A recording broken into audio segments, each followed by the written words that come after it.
ದಂಡ ನಿರ್ಣಯದಿ ನೀಂ ಕ್ಷಮಿಸೆನಲ್ ನ್ಯಾಯಪತಿ ಹಿಂದಿನ ನಿನ್ನೊಳ್ತ ನವನಂದಿನಳಲನ್ ತಂದೆ ಬಗೆ ಇಂಬಗೆದು ಶಾಸನೋಗ್ರವನಿನಿತು ಕುಂದಿಸಲಿಕ್ಕಾಗದೆ ಮಂಕುತಿಮ್ಮ.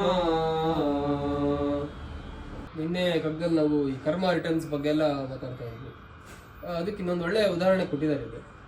ಅಂದರೆ ನಮ್ಮ ಕರ್ಮಗಳು, ಹಿಂದಿನ ಕರ್ಮಗಳೇನಿರುತ್ತೆ ಅದನ್ನು ಯಾವತ್ತೂ ನಾವು ಬಿಡಲ್ಲ. ಅದನ್ನು ನಾವು ಅನುಭವಿಸಲೇಬೇಕು. ಕರ್ಮಕ್ಕೆ ತಕ್ಕಂಥ ಫಲವನ್ನು ನಾವು ಅನುಭವಿಸಲೇಬೇಕು. ಆದರೆ ಇಲ್ಲಿ ಕೇಳ್ತೀರಿ ಎಷ್ಟು ಚೆನ್ನಾಗಿದೆ ಅಂದರೆ, ಒಬ್ಬ ತಂದೆ ಆದವನು ಮಗ ಏನಾದ್ರು ತಪ್ಪು ಮಾಡಿದ್ರೆ ಆ್ಯಕ್ಚುಲಿ ಸ್ವಲ್ಪ ಬೈದಂಗೆ ಮಾಡಿ ಆಮೇಲೆ ಕ್ಷಮಿಸ್ತಾನಂತ. ಇರಲಿ, ಬುದ್ಧಿ ಕಲ್ತ್ಕೊಳ್ಳಿ, ಮುಂದೆ ಸರಿ ಆಗ್ತಾನೆ ಅಂತ ಕ್ಷಮಿಸ್ತಾನಂತ ತಂದೆ. ಅದೇ ರೀತಿ ದೇವರು ಕೂಡ ನಮ್ಗೆ ತಂದೆ ಇದ್ದಾನೆ, ಹೋಗ್ತಾನೆ.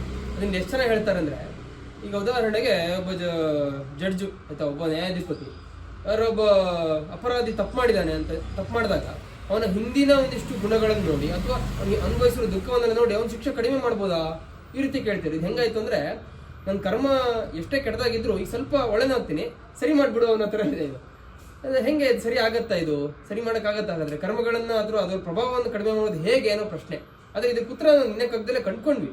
ಅಂದರೆ ಭಕ್ತಿ ಮಾರ್ಗವನ್ನು ಅನುಸರಿಸಿದ್ರೆ, ಪಶ್ಚಾತ್ತಾಪವನ್ನು ನಾವು ಪಟ್ಟರೆ ಅದರ ಪ್ರಭಾವ ಕಡಿಮೆ ಆಗತ್ತೆ ಅಂತ ಹೇಳಿದ್ದಾರೆ. ಇದನ್ನೇ ಪ್ರಶ್ನೆಯಾಗಿ ಕೇಳ್ತಿದ್ದಾರೆ ಅಷ್ಟೇ.